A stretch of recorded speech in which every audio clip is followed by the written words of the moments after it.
so I think there's no question that part of Jesus' calling and mandate to us is to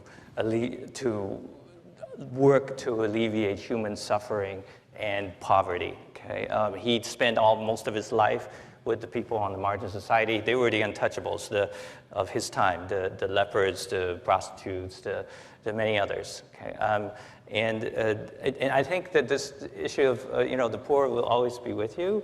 I don't think that if I were to sort of contextualize it for a moment, right? He was Jesus talked a lot about money. Okay? In fact, 1 in every 10 verses in the New Testament, in the Gospels, is about money. It's 16 out of 38 of the stories he told is about money. But who's counting? Yeah, but who's counting, right? The accountant. People ask me to talk about money, right, and Jesus a lot, so I remember. So, but the point is, why is he spending so much time talking money? If I were to give you the elevator pitch, the MBAs are always into elevator pitches, right? So you go from top to about 40 floors and you tell them the whole story. If I were to give you the elevator pitch on Jesus' view on money, it's basically this. He tells you what it is not, okay? He doesn't mean that it is not important to leave it. He tells you what it is not. Number one, he says it's not yours, okay? Well, it's not yours because it belongs to God. You're only here.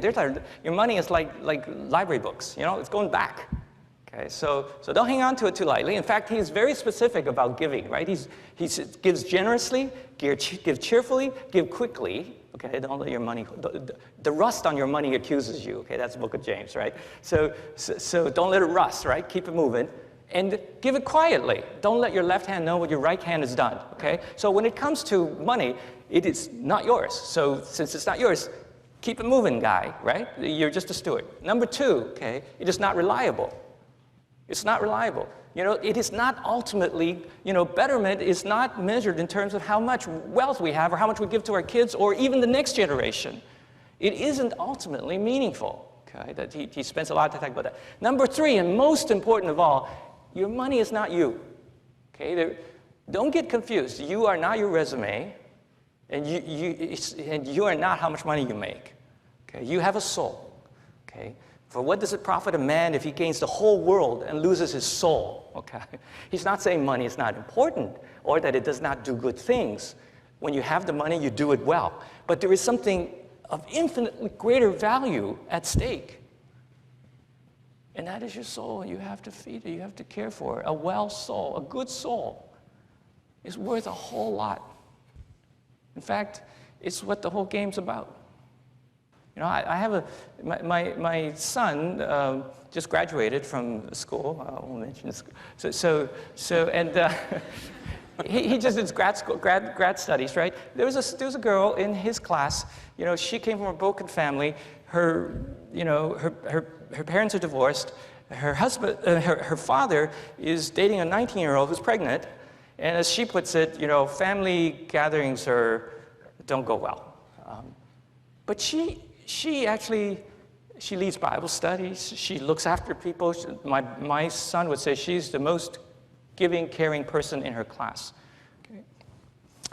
That person has a well soul. The soul is well. And the external circumstances could be better or worse, but if the soul is well, things will work out. Okay? Not that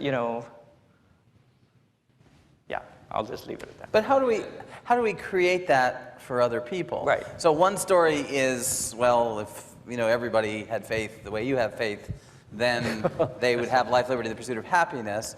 That might be an answer, but I'm not sure that would be your answer. Yeah. So I don't hold myself up as a model of how to live. The reality is that I think I would sort of steer people towards who Jesus is. Take a very good look at his claims. Is he real? Is what the Bible describes about him even within the realm of possibility? Okay. I mean, you could sort of dismiss it axiomatically by saying, well, there are miracles, and I just don't believe that there are such things as miracles. But miracles are a derivative of the existence of God, okay? So the existence of God is the primitive, okay? So the basic question is, does God exist? Because if God exists, this thing came out because he said poof, So if that's the case, miracles sort of happens. So all I would say is, for me, I don't want to assert some sort of prescription. I just want to describe to you what happened to me.